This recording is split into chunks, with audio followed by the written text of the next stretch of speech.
Pak, soal Bekasi Pak, izin Pak. Oh iya, saya kan sudah menyampaikan pernyataan tadi. Nanti setelah ini saya jam 12 akan ke Bekasi. Tadi sudah menyampaikan, saya menyampaikan duka, kemudian menyampaikan santunan, dan ke depan harus terjadi percepatan pembangunan flyover. Dan sebenarnya kan rencananya sudah ada di provinsi, sedang revisi dari DED-nya. Ya kita percepat saja, mudah-mudahan bisa tahun ini kita dorong untuk segera teralokasikan dengan baik. Alokasi awalnya kan sudah teralokasikan.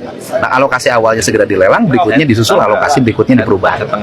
Untuk korban yang dari Jawa Barat ada santunan? Kita memberikan santunan bagi yang meninggal itu 50 juta, warga manapun, karena itu terjadinya lokusnya di Jawa Barat.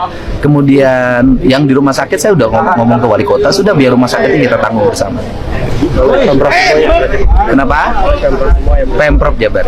Soal daycare, soal lagi rame di Jawa Barat, banyak yang ada himbauan gimana gitu? Ya nanti kita terus menganalisis kemudian ya peristiwa-peristiwa di Jabar tidak ada. Ya, kita lakukan langkah-langkah yang tegas terukur. Termasuk pengetatan izin mungkin ya Pak? Ya, kita kabupaten kotanya nanti kita kumpulin karena minggu depan kita rencana kumpulin. Pak Bud, soal Bobotoh kemarin Pak Bud sedikit aja Pak. Kenapa? Yang Bobotoh kemarin. Ya kan sudah saya menyampaikan terima kasih. Kan saya sudah mengucapkan terima kasih, sudah dijawab. Itu kan sudah cukup. Ya, saya udah ngucapin terima kasih dong. Ada spanduk, saya ucapin terima kasih hatur nuhun atas spanduknya. Soal rencana pembangunan jembatan Cirahong Enggak gini, kita ini jembatan Cirahong itu kalau dibangun jembatannya sudah ada rencananya 450 miliar. Enggak akan lah berat kita. Sudah aja yang ada ini manfaatkan dengan baik. Nanti kalau cash flow pemerintah daerah tahun 2028 sudah surplus, saya bangun. Gitu. Rencananya sudah ada, alokasinya 450 miliar. Nah, untuk kondisi hari ini Pemprov belum mampu. Belum mampu lah untuk hari ini 450 miliar kan masih banyak yang teriak jalan jelek di mana-mana. Kolaborasikan dengan Kabupaten Ciamis dan Tasikmalaya Berat, sudahlah kabupaten dananya juga berat. Tetapi bisa saja itu dibangun di 2028. Paling cepat ya Bapak 2028. Iyalah paling cepat 2028. Tapi kalau 2027 dana DBH-nya yang 3,6 balik, saya bangun cerah. Pak, termasuk jembatan ini Pak, retak Pak yang di penghubung antara Kota Bandung sama Kabupaten Bandung di GBI Pak, Rancawaraya itu. Ya kita perbaiki dan kemudian kan nanti saya mau integrasikan seluruh jalan kawasan di Kota Bandung dengan Kabupaten Bandung. Nanti kan saya integrasikan semuanya sehingga ini menjadi kesamparan kawasan. Keseluruhan satu jalan itu perkembangannya gimana yang nasional jadi? Ya yang nasional kan yang nasional untuk beberapa ruas kan sudah ada MOU-nya tuh kayak jembatan di Kerawang sudah ada MOU-nya kan. Kemudian kita nunggu paster kan gitu. Kemudian kalau jalan Kota Bandung itu kan sudah nanti ada penyerahan jalan Kota Bandung ke provinsi.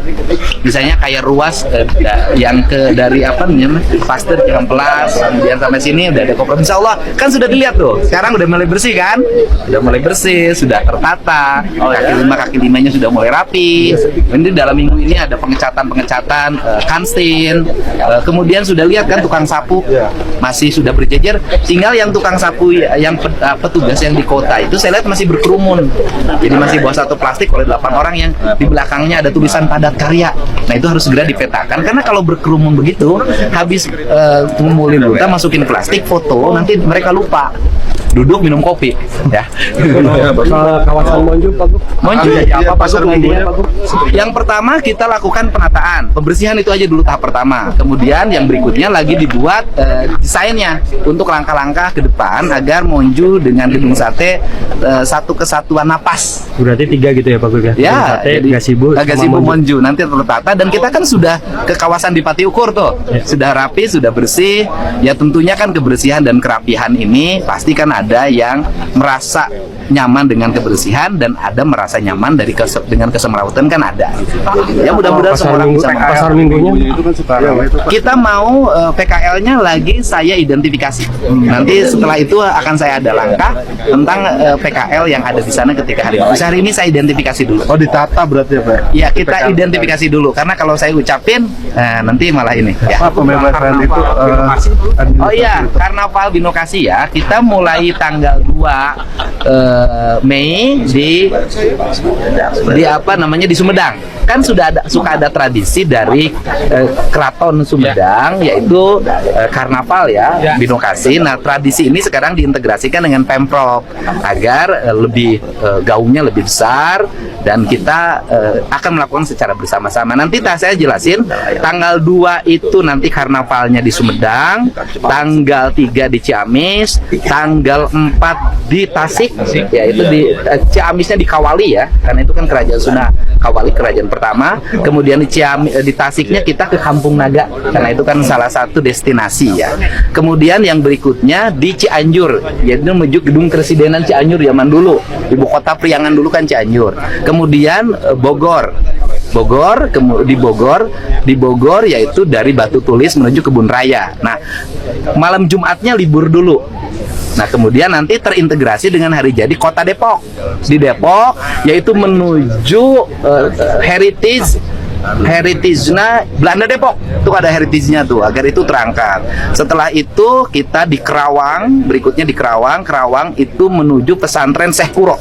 Nah, nanti puncaknya dari Balai Jaya Dewata menuju Kasepuhan Cirebon. Maknanya bagi warga yang terlintas ini apa?